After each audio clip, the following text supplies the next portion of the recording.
Good morning. It's Crocky. Today, I kind of wanted to talk a little bit about the decline of mobile games from what I've seen, and ultimately about the major investments that were made on mobile games that turned out to not go over so well for them. This news came about talking about the most recent shutdown. Sony is shutting down another game studio. Now, obviously, the obvious choice here is to talk about Firewalk Studios, which, for those of you that don't know, is the one that made Conquered. I'm sure that a lot of people that would love to hear more about that. However, I found a meme that kind of perfectly identifies how I feel about Conquered. This is exactly how I feel about the whole situation. Anyway, when it comes down to the Sony shutting down another game studio, the one that stuck out to me was the mobile developer Neon Koi. There's a lot of companies that came in and invested a lot of money and a lot of time into building these mobile games because they saw the $1 billion. The current size for mobile games is 100.96 billion as of 2022, and then 118.2 in 2023. We're projecting it will be 417 billion by 2031. And they're going, well, why don't I just join on in? All right. It didn't really work out that well, and there's a lot of reasons why. Before we go ahead and just dive right in, I ask you, please take a morning sip of your coffee and grab whatever you wish that gets you caffeine and wake you up in the morning. And we'll go ahead and just dive right into what's going on right now. Let's talk about the shutdowns for the mobile games, because both indie and AAA studios have announced major shutdowns in recent months, with big names like Sony, Embrace Group, Bungie, and Microsoft by the thousands, right? So we in a previous episode, we actually talked about all the layoffs that are happening, and that has solely to do with the fact that COVID inflated all of these numbers, right? And there's a lovely video up all about that fun stuff. All these studios are now kind of shrinking everything. Sony has already had a number of layoffs, and then now they're expecting shutdowns. And announced via internet email from Sony Studio Business Group, the entire Neon Koi studio has been shut down. The mobile game has been canceled. And this isn't really the first time I've seen this too, but PlayStation is still in the very early stage of its mobile developments, and the company wants to refocus on producing titles that are in line with the PlayStation Studios pedigree and have potential to reach more players globally.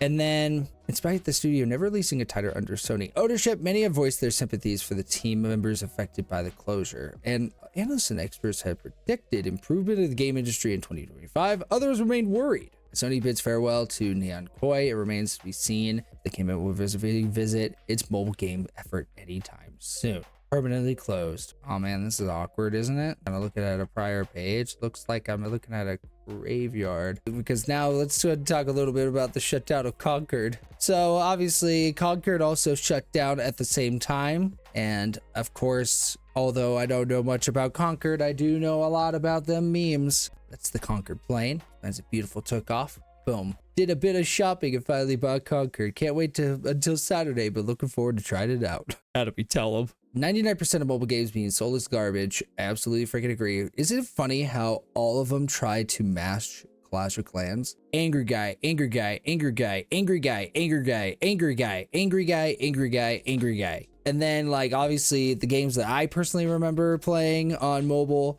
are all literally every single one of these, especially Subway Surfer and Angry Birds. That was my freaking jam, man. Now, what other mobile games studios are actually shutting down this year? One of them is Kings Road developer Rumble Entertainment closes its doors after 13 years.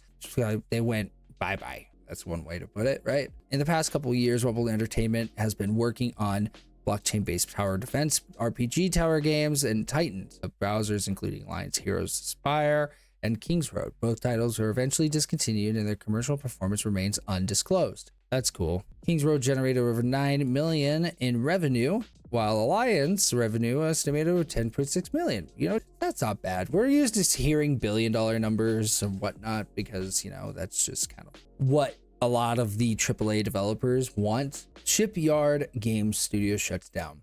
Co-founder Andreas Wendenberg cited lack of investment and is the main reason for its shutting down in a message posted to the studio. Unfortunately, the company's situation is critical. We have been running out of money and our previous investor didn't want to continue supporting us despite how promising the game was. Referring to its recent release, Wizards and Kingdoms Go. Wizards and Kingdoms Go. What is that? Wow.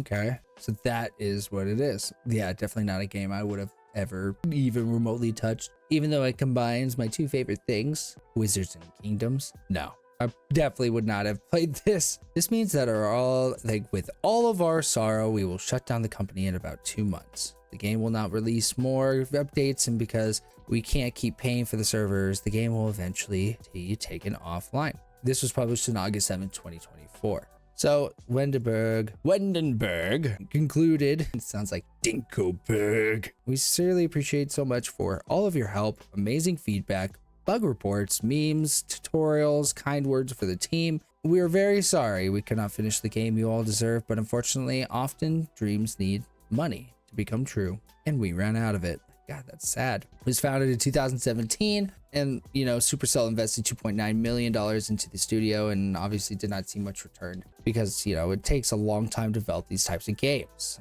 So Alpha Dogs also, they're responsible for Wraithborn, Monstro City, Ninja Golf, and Mighty Doom. They shut down as of the May 7th, 2024. It was actually trade name Alpha Dog was acquired by Microsoft in March 2021 to become part of Xbox Game Studios. As a result, Alpha Dogs was owned. It was an indirect mobile game extension of the Xbox brand. Mighty Doom will sunset on August 7th, unfortunately. There's this website on here and it goes through all the mobile games shut down. This is like the mobile game shutdown archive. Battle Crush, Pokemon Unite, which I didn't even know existed until today. EA is shutting down Simpsons Tapped Out after 12 years of service. Wow. I want to read that. Yeah. Simpsons Tapped Out is actually tapping out. Okay. Unfortunately, EA has announced that the Simpsons Tapped Out will be shutting down, tapping out. The mobile game will be removed for the app stores next month on itself, October 31st, 2024. However, it will still be able to play the game until January, as the servers will be completely shut down on January 24th, 2025. Oh my gosh. Therefore, you won't be able to make any microtransactions as well. Well, if the game's gonna die, you're not doing microtransactions, right? I feel like if people are spending money at this point, why are you buying microtransactions, homie? No, you're gonna lose it. Let's go down the list. Everdale, Final Fantasy Brave, Animal Crossing Pocket Camp, it's just shut down November 28th. Square Enix will be shutting down 2 Dragon Quest mobile games by the end of July. And the list goes on and on, and oh my gosh, they're shutting down Kim Kardashian Hollywood? Shit! They already shut it down! No! Man, I really wanted to play that. Oh well. So why exactly is this all happening? Why are mobile games shutting down like crazy? It feels like they start developing, putting a lot of money into it, and then they just fall short. Or it just doesn't last that long. I found this article. Something that I absolutely love about this is it kind of goes into detail more about the stats. 43% of game development are killed before they even launch. 32% of studios have made layoffs in the past 12 months. 83% of mobile games die within 3 years. Average number of legacy games in portfolio is 18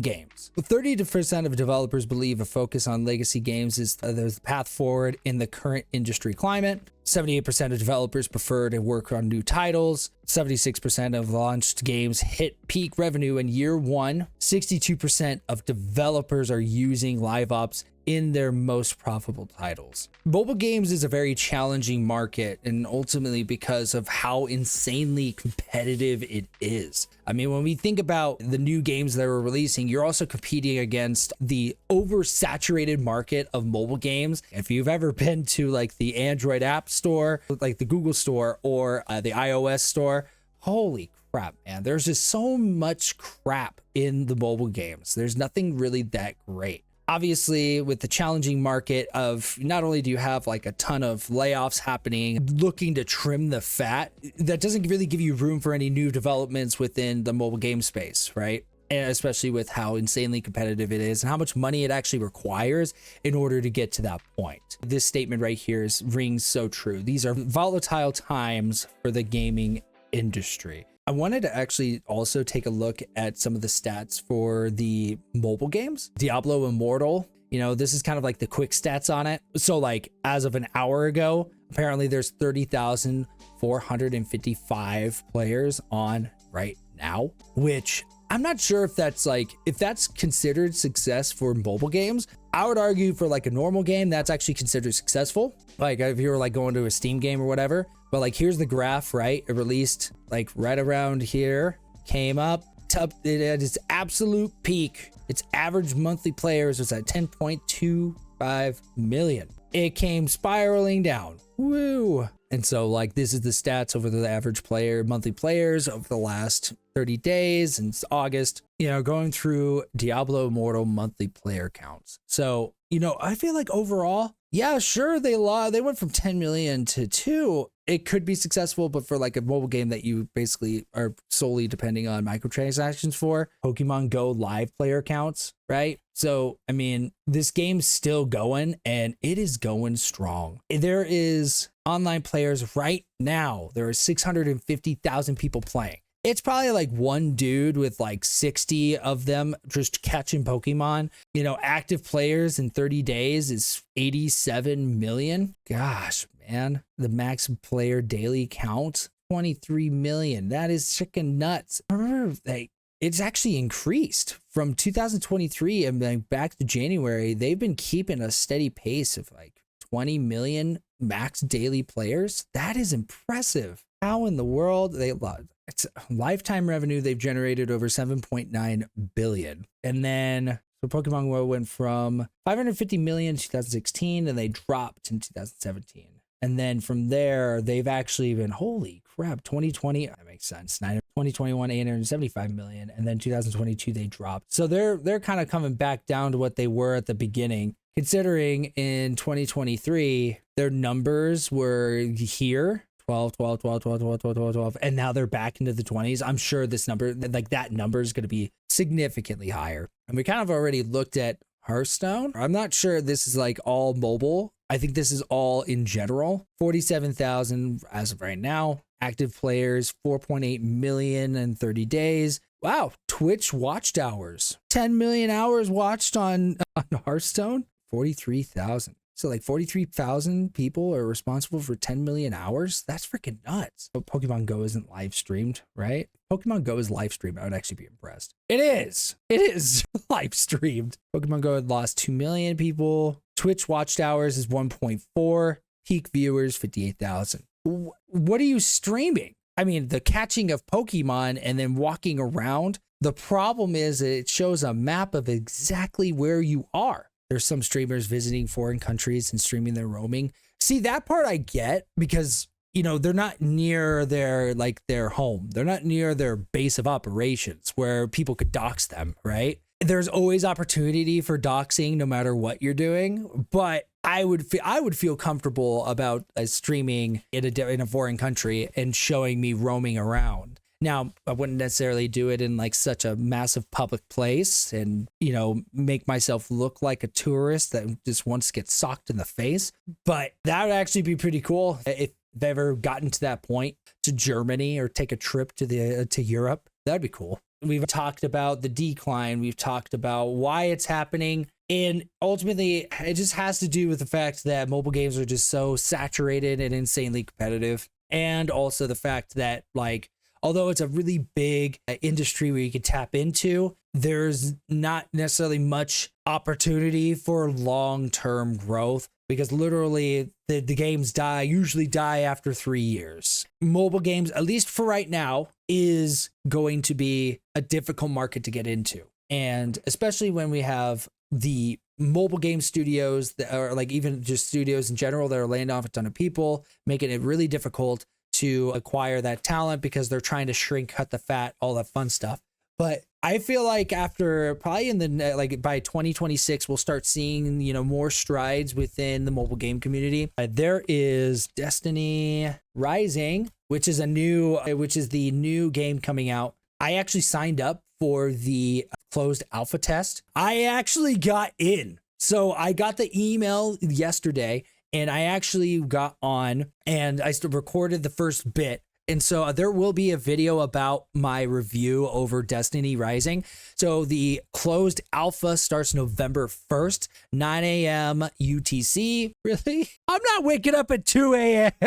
I'm going to wait. So I get to play it whenever, right? On the first Friday, you know, I would like set some time up. And the beautiful thing about mobile games is like I could play anywhere and I don't have to sit in front of a camera and do all that fun stuff. So I'm literally just going to play it as I go along on Friday. And then we'll see how well it goes. Coming from a gamer, somebody like me that doesn't really play mobile games that much, except I'm not in front of a computer, I am going to be really absolutely curious on how well that's going to go. And if I'm actually going to be hooked, or if it's just one of those games where I just try and I'm like, oh yeah, that's pretty cool, I guess, and then just not play it anymore, which is about most mobile games for me. And usually the only time that I'll start really exploring into mobile games is when I'm bored out of my freaking mind. So what do you guys think? What do you think about the mobile games industry? Do you think that we're just seeing like a small decline for the year to the end of the year, 2024, and then in 2025, it's going to pick right back up? Or are we just going to experience more and more declines?